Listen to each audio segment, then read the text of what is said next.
మర్చిపోయారా మీరు? తర్వాత 2 నెలలు కదలేదు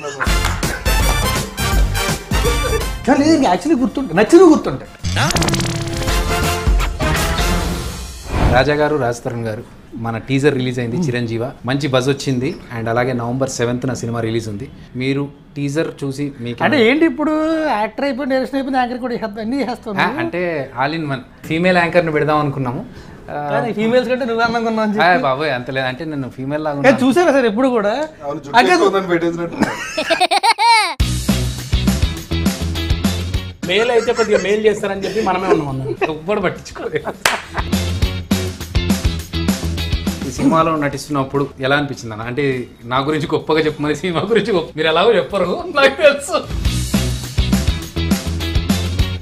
మీ ఐడియా బాగుండింది, డిఫరెంట్ గా ఉంది. కథ చెప్పినప్పుడు అనిపించింది. ఇంతవరకు ఆ కాన్సెప్ట్ లో రాలేదు కదా. తన లైఫ్ ఇంకా ఎంతకాలం ఉందన్నదే హీరోకి కనిపించడం కొత్త కాన్సెప్ట్. సినిమా కూడా బాగా డీల్ చేశారు. బాగా డీల్ చేశారు అన్న దగ్గర ఈ సినిమా డీల్ చేశాను అంటే రీజన్ ఏంటంటే 24 గ్రాఫ్ట్స్ తో పాటు 25th గ్రాఫ్ట్ కూడా డీల్ చేశారు. అందుకే వద్దు ఆయన అడగొద్దు అన్నారు, మళ్ళీ నాకు గెలక్క అంటే ఏంటి సార్? వద్దు రాజు గారు ఆయనకి అర్థమైంది సార్. నేను ఎన్నో ఏళ్ళ నుంచి సినిమా ఇండస్ట్రీలో ఉన్నా. నాకు పెద్దగా గొప్పగా ఎప్పుడే పేరు రాలేదు. తిరుగుతున్నా అన్ని సినిమాలు. జబర్దస్త్ వల్ల గడ్డం నవీన్ బయటపడ్డాడు.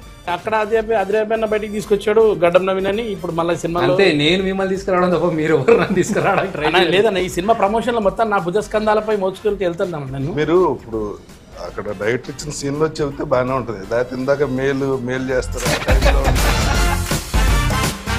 ఉయ్యాల జంపాల తర్వాత మళ్ళీ మీరు ఇద్దరు కలిసి కాంబినేషన్ లో చేయడం చాలా రోజుల తర్వాత, ఇయర్స్.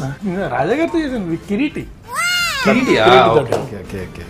కట్ జంపల్లో నేను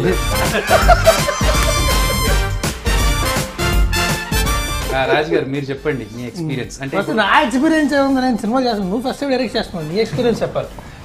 హౌ వాజ్ ఇట్? చాలా అంటే ఎన్నిసార్లు చేయమంటా ఒకటే షార్ట్ దగ్గర నుంచి సార్ ఇంకొకసారి చేయండి అన్నం పెడతాను మీకు. ఎలా ఉంది ట్రాన్సిషన్, ఎలా ఉంది ఇప్పుడు అర్థమైందా డైరెక్టర్ల బాధ? 100%. నేను ఎందుకంటే అంటారు కదా డైరెక్షన్ అంటే 20% క్రియేటివిటీ, 80% మేనేజ్మెంట్. మేనేజ్మెంట్ చాలా మేనేజ్ బాగా చేసి